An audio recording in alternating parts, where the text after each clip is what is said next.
This is all theater. This is all just political theater. Political theater. Political theater. Pure political theater. Theater. Political theater. The nefarious, significant and protracted political theater for political theater's sake. I yield back. From Washington, this is Political Theater, Roll Call's review of the spectacle of politics on Capitol Hill and across the country. I'm Jason Dick.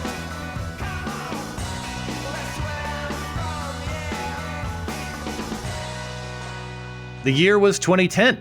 The United States had started to claw its way out of the Great Recession. President Barack Obama signed the Affordable Care Act into law. And not coincidentally, the Tea Party was rocking congressional town halls and helping lead to a GOP wave that wiped out the Democrats' House majority and narrowed their Senate majority. Now, a decade and a half later, an unpopular Congress is pushing an unpopular legislative agenda. People are turning out to voice their displeasure about it, this time to Republicans. Are there echoes of the Tea Party past? Our own Jim Saksa talked to some of the members that got swept out in the red wave in the 2010 elections to get their recollections and the lessons they took from that time. Jim, welcome back to Political Theater. Hey, thanks for having me, Jason.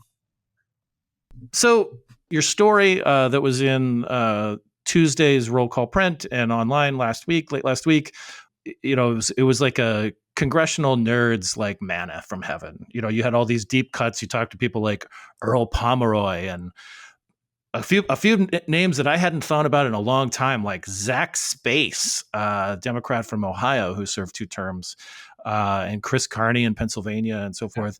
And I just like your story about like what they, kind of went through, how some of them were aware of what was going on and some got kind of caught by surprise and different things. And I just curious, like, what was like when you started thinking about the story, what was it that like where you were like, no, this is the time to do this, and I'm going to reach out to these folks. Talk about your process a little bit before we. Yeah, I think it was seeing like a weekend prior that Joni Ernst and Ashley Hinson both faced a lot of like hecklers at town halls, and they both said, like, Ernst doubled down and on her. We're all going to die comment, sort of brushing it off. And it just made me think, like, we always assume that politicians are focused entirely on wanting to win again. And I remember, something about that made me recall how there were some Democrats that went into the Affordable Care Act vote knowing that they were doomed, right? Like, once they voted for this, they're giving up their seat. And I was like, I wonder, like, it feels like they're the parallels. And then I, did the little bit of digging and found like a 2010 story about a Democrat being heckled at a town hall, and at the end saying like, oh, this was just AstroTurf, and it's all funded by the Koch brothers. And it struck me as like, I could have read this article today and you just replace Democrat, Republican, AstroTurf with paid protester, and Koch brothers, George Soros. It's the same story.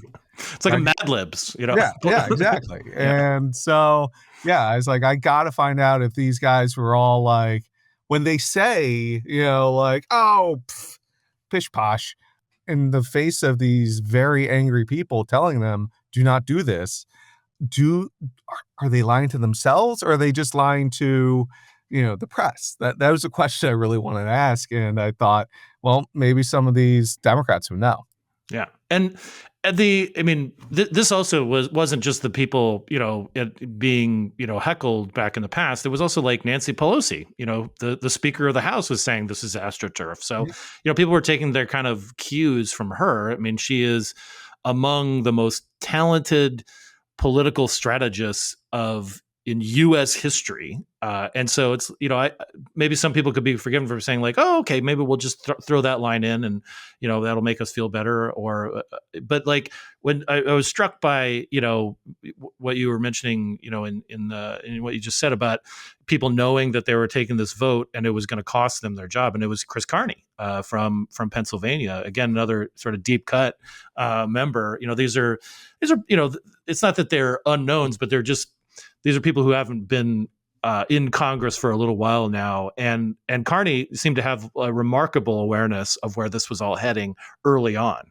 Yeah, yeah, and Carney, something he told me that didn't make it into the story was he was like, speaking about Nancy Pelosi, he said, she's a brilliant, political mind, but she did not have any clue what was happening in his Northeast Pennsylvania district, right? And I think it's, again, turning to today, remarkable that you have Mike Johnson, the speaker today, saying, Pelosi said AstroTurf, he said professional protesters, right? And dismissing. And, I don't think there are professional protesters in the reddest parts of Iowa and Kansas right now doing this. So, and they're also like, as you mentioned, in your story, like some of the people are going out of their way to say, my name is Joe Blow. I'm a Republican, and you're my congressman or you're my senator. Like I live here. I'm here representing myself, and that's still like it's either willful, whistling past the graveyard, if you will, which I guess could charitably be described as what Joni Ernst did in her follow up, where it looked like she was in a graveyard when she was responding and saying, I didn't know I had to explain to people that they're all going to die. Good thing the tooth fairy didn't come up. And everybody go get some Jesus. Like among it's responses like that makes me think like, she's not dumb, and maybe it's like, she's like, I think I've just been here long enough. Maybe I don't want to, I'm just going to, it's kind of like a Bulworth moment. Like, I'm just going to like say whatever I want and just see where the chips, will fall where they may, because that was it was like a textbook, like, here's how not to respond to somebody's fears of dying and death. Yeah, I think you're going to see some more instances like that where people hit their limit of being yelled at, and when you get yelled at, eventually people start yelling back, and generally that's not a good look for politicians.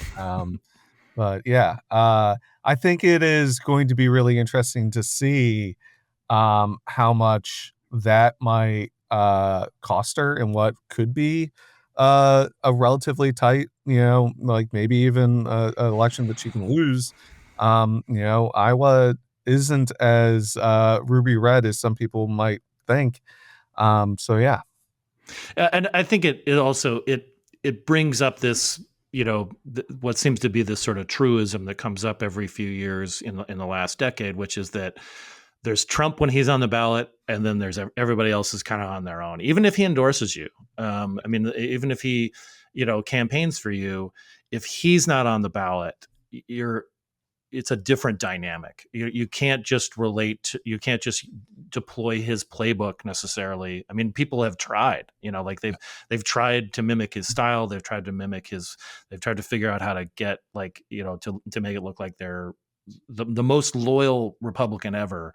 And sometimes it works and sometimes it doesn't. And I mean, we are a long ways out. I think that's an interesting, kind of thing too, is that a lot can happen in a year and a half. And, when right before we're going into this podcast, we were talking just off mic before the started rolling, and like just looking at the landmarks of 2010, it was a very easy year to be pissed off or depressed.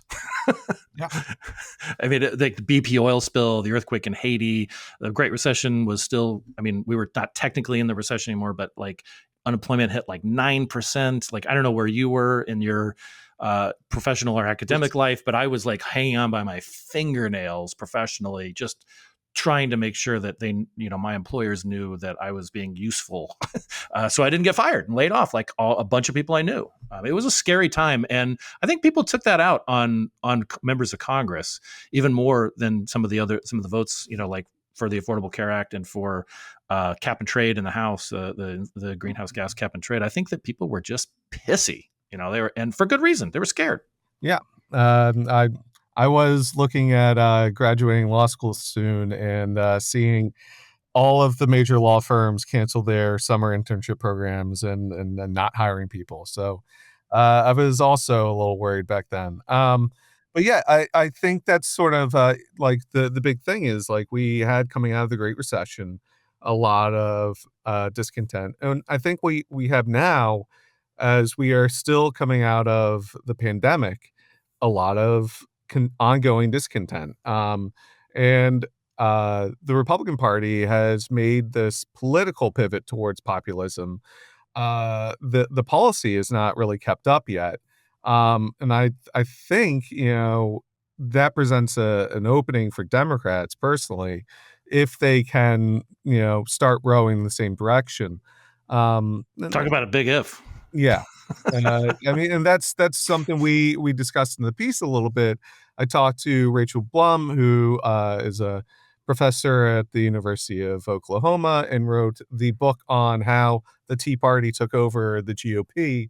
And one of her points about why she is less bullish on the idea of Democrats having a similar sort of takeover of this activist energy into their party is that the party has always been, a large coalition of sort of disparate interest groups, whereas the Republican Party is, traditionally been, conservatives, and it's, more or less one group. And the Tea Party just demanded more of a fight. But I think what's interesting in this political moment is you are seeing Democrats demanding, or like rank and file Democrats demanding more of a fight from Democrats. And you're seeing in the polling, the reason why the Democratic Party is not doing so hot right now is that they are perceived as weak and as not fighting for, people like me, and of being, corrupted by special interests, which I think includes moneyed special interests. Uh, and I think if they can get past that branding, which is again huge if, Yeah. there is potential for sort of a change in the political fortunes that they now face. Maybe like what we saw again in 2010, which was really sort of the culmination of a long coalition shift that was happening in U.S. politics, and is still ongoing. But the Republican Party used to be the party of doctors and lawyers and business professionals, Country club. country club Republicans, exactly. And now it is, their voters are, heavily working class, white people. If you're white and don't have a college education, you're voting for a Republican.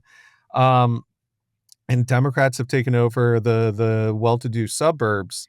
It's a big shift, and it's one that, like, politically is not actually, it has not helped the Democratic Party at all. It has helped the Republican Party significantly. And it'll be interesting to see if there could be another shift or not. I don't know what will happen. I mean, change is a constant. I mean, I think that you're talking to Earl Pomeroy, who was the last statewide,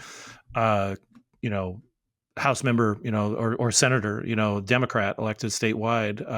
They may have somebody, an insurance commissioner or something like that statewide. I don't know. Like I didn't look, but like from congressional perspective, they went from an all Democratic, delegation in the mid 2000s with Kent Conrad and Byron Dorgan in the Senate and Earl Pomeroy in the House, to it's laughable to think, when the next time you could see a Democrat winning statewide in North Dakota.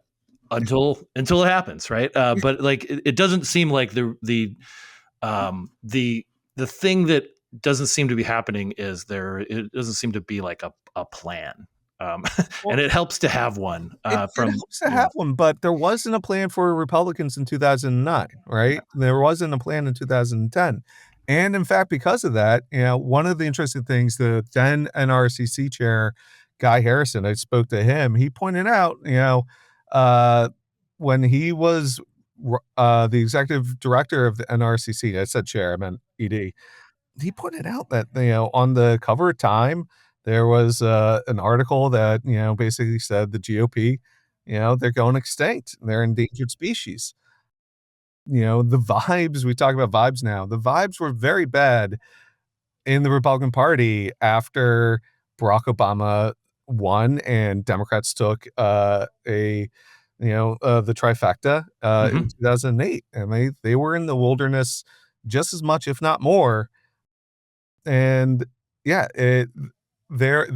just as much were fighting about what should be done, and it was, these angry activist types that really had the energy who have transformed the party. And I think what's interesting is, like, their polls show consistently that on just about every issue, except for maybe the economy and immigration, voters generally prefer the Democratic position. And even if you break down immigration and ask, like, specifics on how to enforce immigration, they don't like what is happening right now. And I suspect we'll see polls pretty soon showing, Trump's handling of immigration underwater, given the riots that we're now seeing, and the crackdown on them in Los Angeles.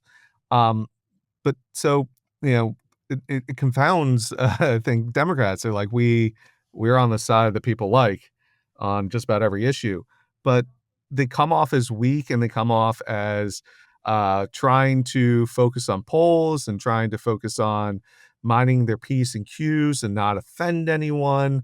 And, the Tea Party, even though they are promising things that voters don't really like, they're at least promising to shake things up. And you get a sense that the Republicans, they're going to follow through with what they said. Mhm. And I think, like, that when we talk about vibes and we talk about the Trump effect, Trump is sui generis, right? There's no one else like him in politics. But one of the interesting things about him, I think, is he is just a celebrity. He is the most famous man in the world these days. And when he's on the ballot, it brings out a lot of people who don't pay attention. And people who don't pay attention right now are overwhelmingly supportive of the Republican Party. And, what we have is those people. Why are they supportive? I'm not really sure, but I think it's vibes. I think they just see these guys are tough and they're going to do things.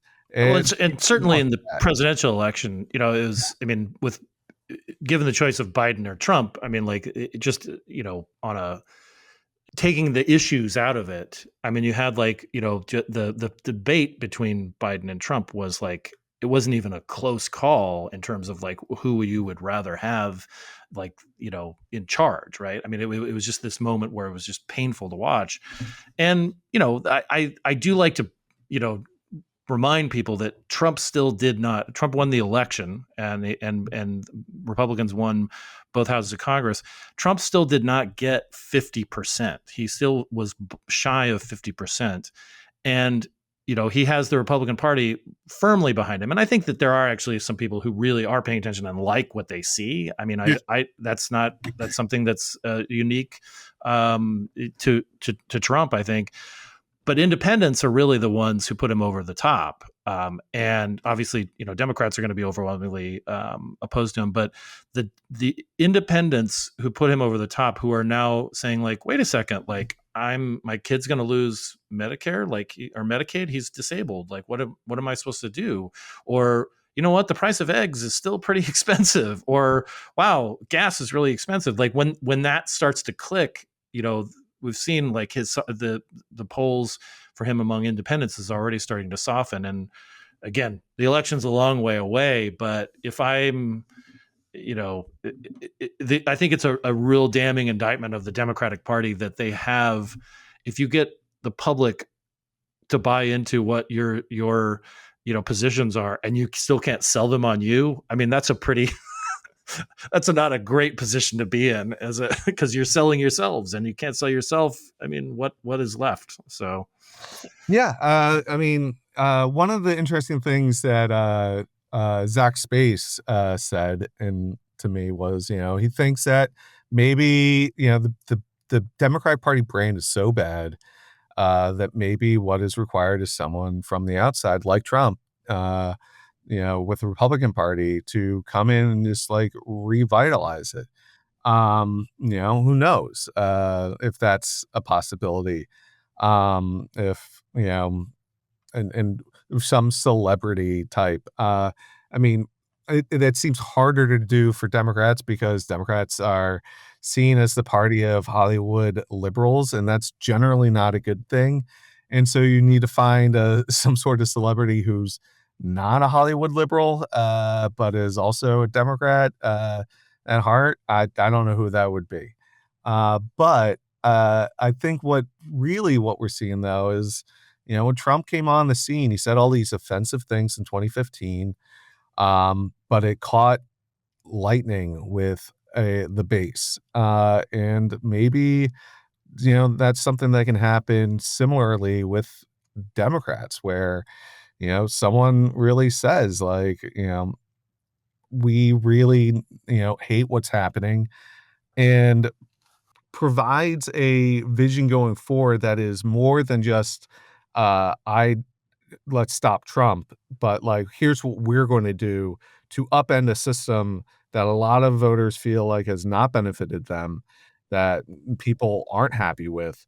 And so here's how we're going to quickly upend it, because if Democrats win in 2026 or 2028 and they come in with another system like what Biden did, which in time, I think the economists largely agree, will pay off large dividends in terms of manufacturing jobs and improving the trade balance and this, that, and the other thing. And, knock-on effects from infrastructure projects will be great.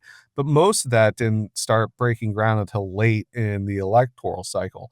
So they need to come in with something that's going to, make housing affordable tomorrow. And that is a big ask for a party.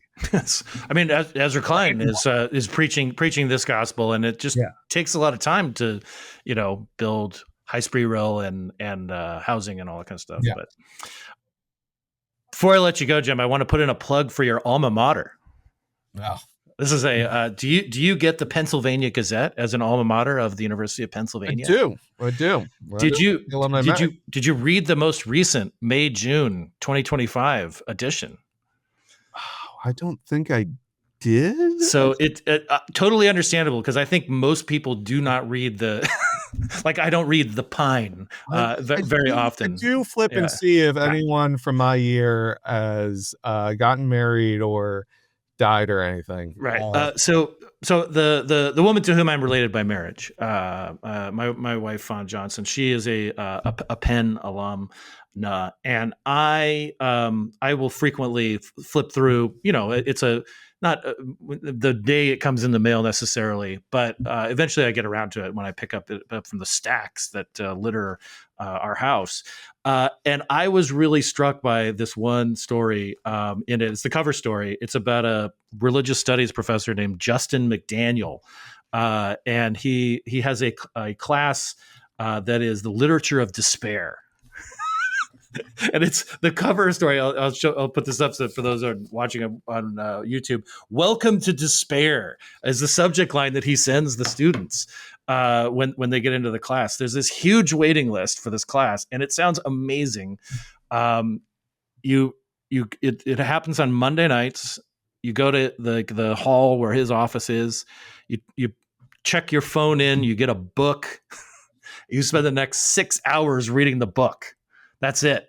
And then they assemble like late at night. They turn the lights off and everybody talks about the book. That's the class. And it's all that, it's stuff like, In the Dream House and all kinds of like really heavy existentialist tomes. I guess, they probably have to keep it to around 200 to 300, 400, pages tops. I don't think that they're going to be reading, 2666 by Bolano or Infinite Jest in one night. But I think you can probably, in this 6-7 hour period of time, read a 300 or 400 page book.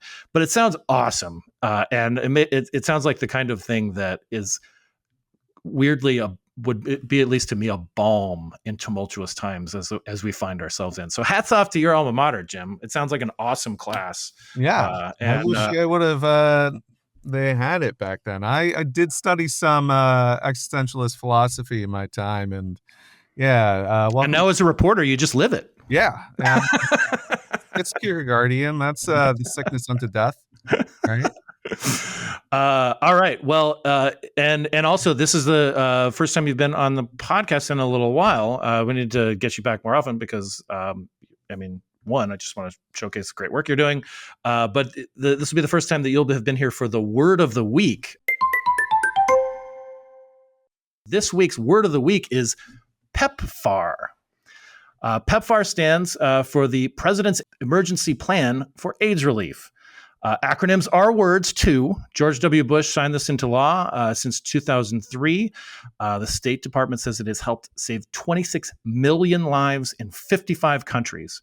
In the last fiscal year that ended in September 30th of last year, they provided 20.6 million people life-saving antiretroviral treatment, and it's reduced HIV infections significantly compared to the overall global declines that we're seeing. The Trump administration last week proposed a legislative rescissions package that cuts $400 million from the program. The House is considering that legislation this week. So that is the word of the week, PEPFAR. Cool sound, huh? Wait, I'll try to use it in a sentence sometime this week. Jim, thanks so much for talking about this. If people want to follow your work on any kind of social media, where do they go? I am on Blue Sky. I think it's under my name, Jim Saksa. You think?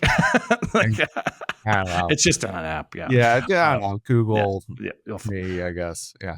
All right. Well, thanks again, and thank you for doing the story and talking about it. And I know you've got more stuff to come because you're covering the DC home rule kind of stuff this week. So good luck with that. All right. Thanks. Going to need it. Right. Thanks for having me.